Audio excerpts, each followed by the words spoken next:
everybody. Welcome back to the Insightful Thinkers podcast. Lord Acton, the 19th century British historian, famously said, "Power tends to corrupt, and absolute power corrupts absolutely." Gandhi observed that possession of power makes men blind and deaf. These ideas have even been illustrated in psychological experiments. You look at Zimbardo's 1971 Stanford prison study, which ended up being halted because one group of students who was arbitrarily assigned to be the prison guards began to verbally abuse and denigrate the students who were assigned to the prisoner role.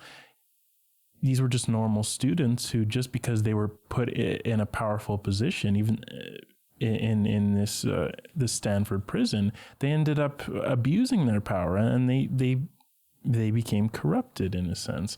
You could argue that it happened in history to Caligula, Tiberius, Robespierre, Henri Christophe, Hitler, Stalin, Nixon, Mugabe, countless others.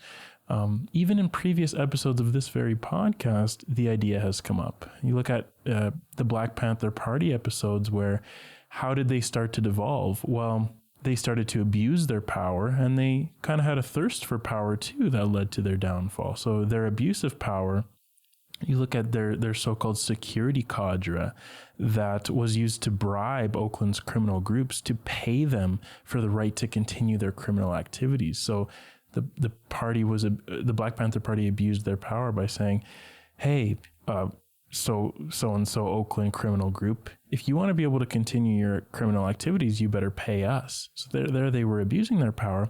And then because of their thirst for power and wasting their funds and resources to try to gain political power near the end of their run, they started to break down. They became corrupted, and contrary to their original ideas of having no desire for power, once they started to seek that political power, they started to break down. They became corrupted. In Ex Machina, the episode we touched on early on, Nathan, his power corrupted his vision. And although he was brilliant, he became isolated. His views became insular, parochial, myopic, and this prevented him from seeing the flaws in his creation. How many times have we seen the trope of power leading to corruption in supervillains? That happens all the time, at least in the movies or in the comic books. But does power really corrupt, or is it just a product of the availability heuristic? The availability heuristic is the idea that we make judgments based on how easily something comes to mind. So you look at shark attacks, for example. Shark attack images easily come to mind, so we fear swimming in the ocean. Now, even though statistically it's nearly impossible to be eaten by a shark, let alone bitten, we're still terrified of it and swimming in the ocean because thoughts of it are scary, and they come easily to mind. So we overestimate the probability of danger in the waters. Now, this same availability heuristic, could be taking place with when we think about if power causes corruption. It could be the case that we more clearly bring to mind examples of power corrupting leaders rather than power helping leaders. There may be many cases of power helping leaders, but they're not written about and they don't easily come to mind, so we don't think that could even be the case. And just because we can bring it to mind easily doesn't mean the conclusion can be made that power does corrupt. As a matter of fact, definite examples of corruption by power are quite hard to come by. All this to say that, or to ask, does power always corrupt? What are the actual mechanisms by which it does, if it does always corrupt? My preconceptions coming into this episode were wrong, as they often are.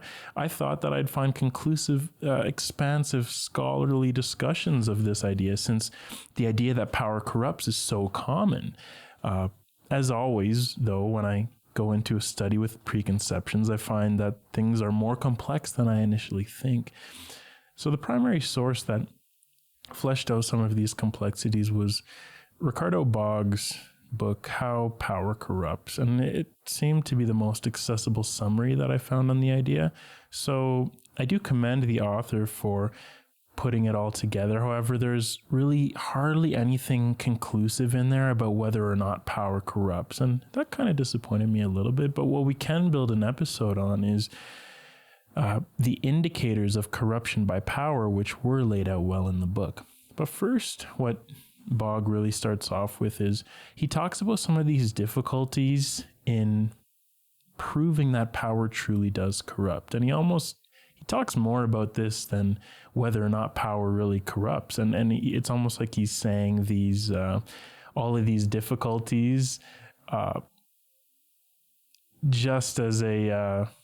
just almost like as a warning that he's not going to be able to fully flesh out the idea that power corrupts. He talks a lot about why it's so difficult to prove that power really does corrupt. He says that if we are to say that an individual is corrupted, we need to establish that they were not corrupt before their promotion, and that significant behavioral change occurred following that promotion. The change of corruption thus requires a reasonable individual to morph into an evil one. It is for this reason, he says, that even Hitler may be a rather poor example of power leading to corruption. He was of dubious sanity long before he gained power. You could point to the Roman Emperor Caligula that we talked about in the intro. He, at first glance, is a classic example of corruption by power. Initially, he was of pleasant character, and he lost his sanity soon after becoming emperor. He then indulged in the arbitrary exercise of power and in cruelty, sadism, extravagance, sexual perversion, and ultimately tyranny. So Caligula, power came and then he got corrupted, so he must be a prime example. But it could even be argued that Caligula did not become corrupt until an assassination attempt, actually. So it was actually from that point on that he was so fearful of conspiracy against him that he acted in all these maniacal ways. So his corruption, therefore, could have even existed even if he was not in a powerful position of being emperor. Perhaps then Caligula is not a good example of corruption by power, as given the right trigger, he may have fallen apart regardless. It may not have been power that was the trigger. He himself might have been predisposed to corruption, regardless of if he was emperor or not. So again, this is back to the availability heuristic, where it's easy to come by examples in history of powerful people who become corrupt, since history writes about powerful people, some of whom do become corrupt. But what about the people who have become corrupt without power, who were simply left out of the archives? So history doesn't talk about these people a lot, or the comic books don't talk about, well, perhaps they do in superheroes who have power and don't become corrupt, but it's not as readily available to our minds, examples of when power actually helps people. There may be many other things other than power, really, that do corrupt an individual. For Caligula, though, we may think it's power because it's very easy to say, oh, soon after he got into power, he became corrupted. But there may have been other factors. It may have just been the paranoia that caused Caligula to do all these maniacal things. So it's really difficult to point to specific examples in history that prove, oh yeah, power corrupts individuals. You could even look at an even more obvious case for some, Robert Mugabe, who was a former revolutionary and a leader and a resistance fighter. What happened to Mugabe? Is corruption not a direct result of the power that he had? Well, once Mugabe first became president of Zimbabwe, he did seem to prove almost that power led to corruption. He morphed into a tyrant who was violent, defensive, isolated, and blind to the suffering of his people. He sacrificed everything to retain his position and fought any threats to his control. But to really make the charge against Mugabe that power led to corruption, you would need to do a detailed analysis of Mugabe's behavior prior to his corruption and a careful charting of the charges that occurred due to his elevation of power. And that's the difficulty with saying necessarily that power corrupts. It's not good enough to just point to stories or comic books. How can we know for sure that power is the exact factor that leads to corruption? What about the cases where power is beneficial? Again, it's this availability heuristic in thinking that power corrupts simply because examples where power corrupts are readily available, whereas examples where power purifies are not readily available. Correlation doesn't equal causation. Just because an individual who attained power became corrupted doesn't mean power caused the corruption. Maybe the corruption and the corruption of his ways led to power. You could even point to Trump in that sense. You could argue that the corruption and what he was doing was enticing actually to some, and the drama that it caused, and it actually led him to the presidency. So it could even be the other way around. So clearly it's hard to say that corruption leads to power, power leads to corruption, but it has been researched a little bit scientifically. So in the book, it does point to some of the research on this. It's very sparse, the research and the writings on if power leads to corruption, but a couple of researchers did try to tackle the issue. David Kipnis's work showed that when individuals succeeded in influencing others, they quickly viewed others as less worthy than themselves. This was evidenced in the way powerful subjects moved away from their subordinates socially and psychologically. So Kipnis suggested that success in influencing others prompts us to see them as no longer in control of their own behavior, and thus to evaluate them unfavorably. So once we gain power, he's done experiments where people are put into powerful positions, all of a sudden they see others as less worthy than they are, just because they're in a higher position. So it almost naturally occurs psychologically. They also soon move away from their subordinates, and they start to think of themselves in a different category. So something seems to happen psychologically, according to the research. Dacher, Keltner, and colleagues also showed that high social status creates the perception that subordinates require constant supervision and motivation. Holding power, thus, provides a self-image filled with pride and a constant series of interactions with subordinates that serves to confirm the effect of one's high status. So the higher you get, the more you interact with people who are below you. And this almost leads to you thinking that the people below you require constant supervision and motivation. Just because they get supervision and motivation, or a lot of the time, you now think that they require that just because they're below you. So there is some evidence that it does occur in the research. And the author of the book, the main source for this episode, he kind of synthesized all this evidence from the philosophical works and the scientific works, and he kind of created 4 indicators for corruption by power. So what are the 4 things that signify, yes, you've been corrupted due to power? Well, the first one is self-inflation. So this consists of the powerful individual feeling narcissistic, or being narcissistic and being arrogant. For someone in power, their self-confidence grows and they increasingly privilege their own perspective more and more.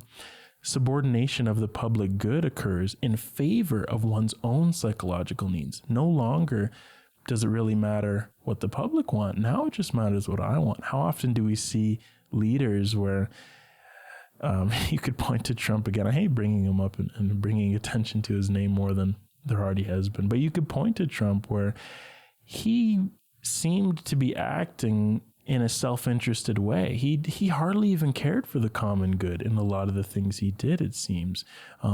This self-inflation also creates a hardening of your perspective that degenerates eventually in the total inability to learn. So it's almost the idea that as a powerful individual, it was your decisions that got you into this powerful position. So why should I care about other people's opinions who they may only steer me away from this power? So you become more closed-minded, you eventually can't even learn. Your view becomes so parochial, you become so self-interested that you don't even really pay any attention to other opinions, because you have this self-inflation and you feel above others. There's also the devaluation of subordinates. This is the second indicator of corruption by power, according to Blaug. So the devaluation of subordinates consists of low assessment of the capacities of subordinates and dehumanization of and lack of empathy for them. Stereotyping subordinates occurs, you stereotype them as being incapable of making decisions simply due to their lack of decision-making responsibility. Because of this, the person in power sees them as requiring control and paternalistic guidance. It's kind of what we talked about with the scientific studies, where as you get to a higher position, you start to believe that others require constant supervision and this paternalistic motivation. And just because other people below you aren't put in positions where they can make decisions, you don't even think they're capable of making decisions anymore. And this is why you think that they require constant control. And some leaders, they go off the rails thinking that they need to fully control everyone underneath them. But this may not be the case, but this is just what happens when you get into these positions of power.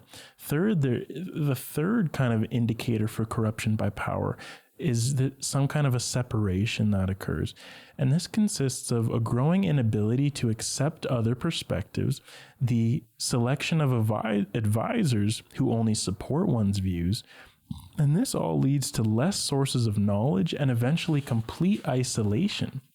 So you could bring up, there's actually a lot of psychology in this episode, which is interesting, but you could bring up the confirmation bias here, going along with this point of separation as an indicator for corruption by power. The confirmation bias is basically when you seek out evidence that supports your hypotheses or supports your preconceptions, and you refuse all evidence that goes against them. So for instance, if I went into this episode and I had the idea, which I did, the idea that power corrupts individuals, and I only sought out and believed information that proved that, yep, power corrupts individuals, and I totally neglected any evidence that went against that. And frankly, there is a chance that I even did that when researching for this episode, because we're not really capable of totally suppressing confirmation bias a lot of the time. So I still may have looked for evidence that confirmed my idea that power corrupts individuals. So everyone has these biases, but all this is just an example to point out that this confirmation bias can really become amplified when you get into these powerful positions, because you start to only select team members and again another reference to Trump, but look how the Senate he selects and all his advisors, and he just throws people away who don't believe in his ideas or don't support his ideas, and he only brings yes men around him. This is what happens when you get into power, it seems. This separation occurs and you get into your own little camp, and eventually you can't even hear other perspectives, let alone select other perspectives to be around you. You can't even process what they're saying anymore. You get into this very narrow-minded state. This threat posed by cognitive separation has been observed for a long time, and especially you look at the anarchist thinkers and activists during the European Revolution. In 1854, Proudhon, considered by many to be the father of anarchism, actually, I think he was the first person to declare to be an anarchist ever, and he recollected his period in the assembly as a life of hell. And in Confessions of a Revolutionary, he described in detail the mental effect of parliamentary life. He said this. He said, "As soon as I set foot in the parliamentary Sinai, I ceased to be in touch with the masses. I entirely lost sight of current events. I know nothing, either of the situation of the national workshop or the policy of the government. One must have lived in that isolator, which is called the National Assembly, to realize how the men who are completely ignorant of the state of the country are almost always those who represent it." This is that aspect of separation. So he's just pointing out the irony that the ones who are supposed to lead the country and have a full understanding of the workings of it and the policies and all these things are the ones who are most isolated and are totally out of touch with what's actually happening to their citizens and to their country. So it's kind of like what happens, what people at least believe happens to rich people, and you get out of touch and you become less relatable. You look at even musical artists where their work becomes less and less relatable, it seems, as they grow in status and in fame. And now what they're talking about in their songs, you don't even relate to anymore, and you don't connect with the artists as much as you did in their early work when they were talking about relatable things. So you become separated when you get into these powerful positions.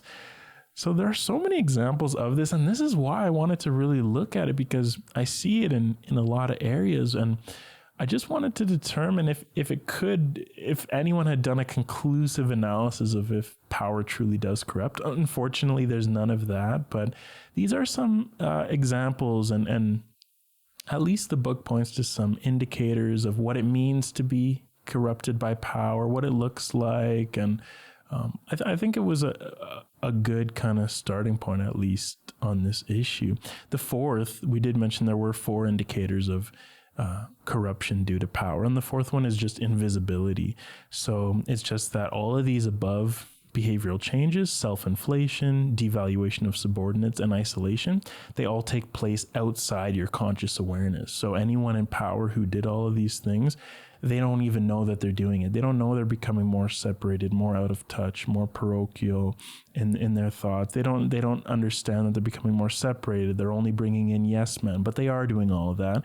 And frankly, the fact that they don't know they're doing that is another indicator that they've been corrupted by power, that invisibility factor. Let's look to philosophy for some answers. That's a bit of an ironic statement. Philosophy is not concerned with providing answers for anything, really. More than anything, it is questioning a lot of the time. But Rousseau did point out some ideas on corruption and power, as did Machiavelli. But let's talk about Rousseau here. He says the process by which the leader becomes corrupted is mostly a process of self-inflation and personal aggrandizement. This is point 1 from Blaug. This idea of you get an inflated perspective of yourself, and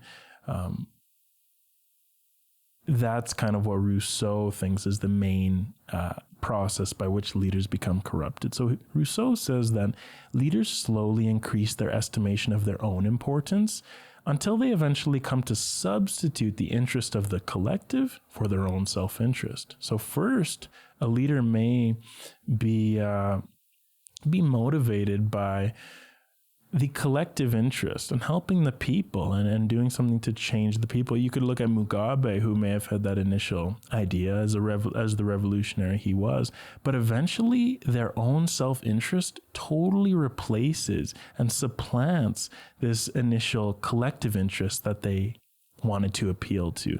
According to Rousseau, each of us has within us a self-interested will, as well as a notion of the good of all, or the general will.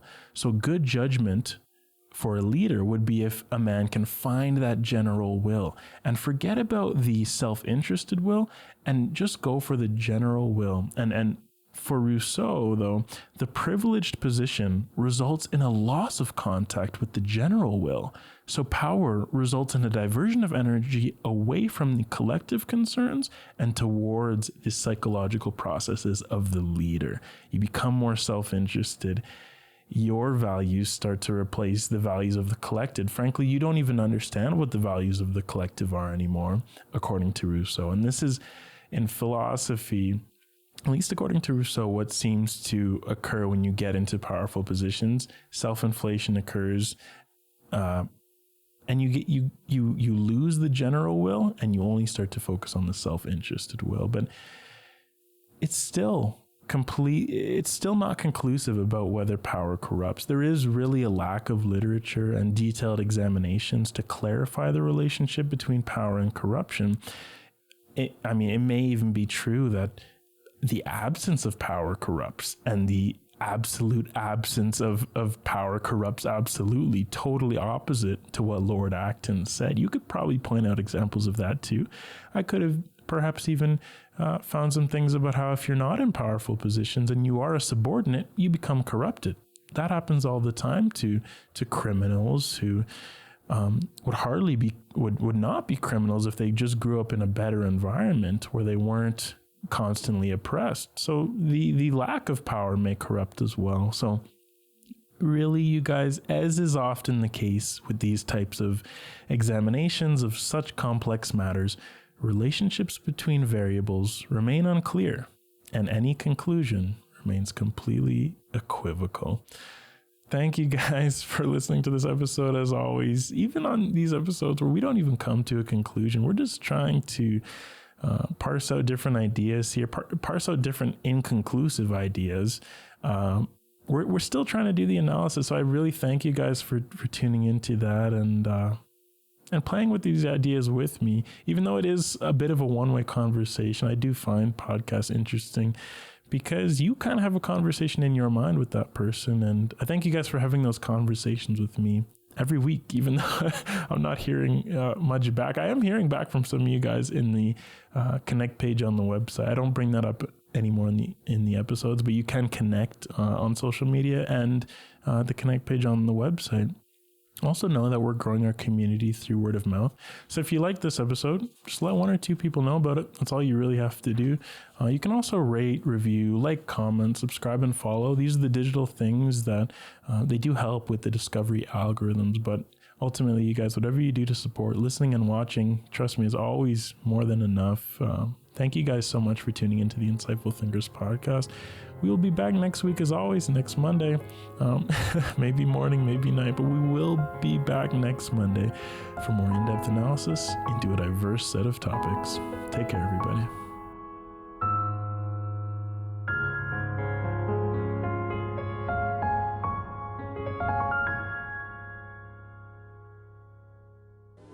This podcast is a production of Insightful Thinkers Media.